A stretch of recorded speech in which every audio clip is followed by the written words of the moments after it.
miau miau.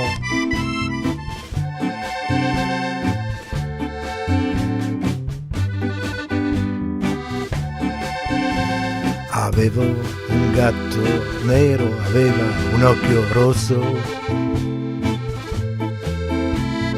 l'altro era verde, il pelo sembrava un orso,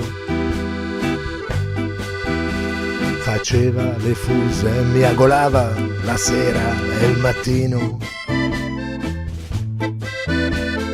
era un rompiballe, mi stava sempre vicino.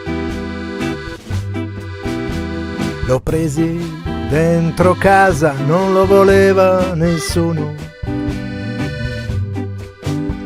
Dicevano portava iella, è un gatto strano. La notte alle 4 saltava come un saraceno. Mi svegliava, lui mangiava e poi dormiva come un ghiro. Un giorno lo vidi scappare come una lepre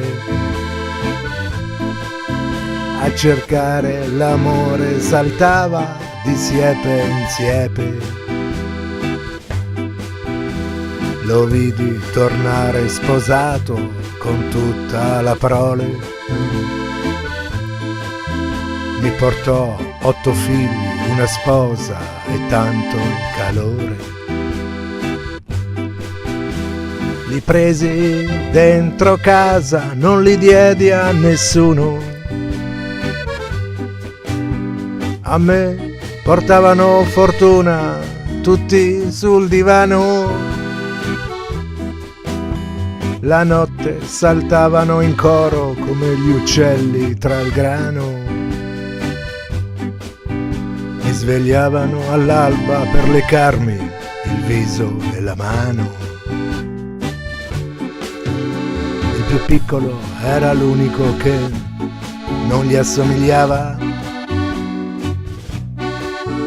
Tutti gli altri sembravano nati da una bufera. Aveva gli occhi cerbiatto, le zampe dorate, 2 occhi diamanti brillanti, stellari i suoi denti. Venivano da ogni posto per vedere la stella,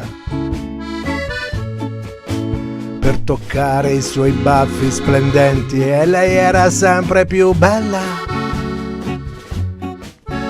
Lei giocava felice in cucina, in mezzo ai fornelli, con la madre, il padre e tutti i fratelli. La notte saltavano in coro come gli uccelli tra il grano. Mi svegliavano alle 4 all'alba per leccarmi la mano. Venivano da ogni posto per vedere la stella. Ma io tenevo nel grembo la favola più bella.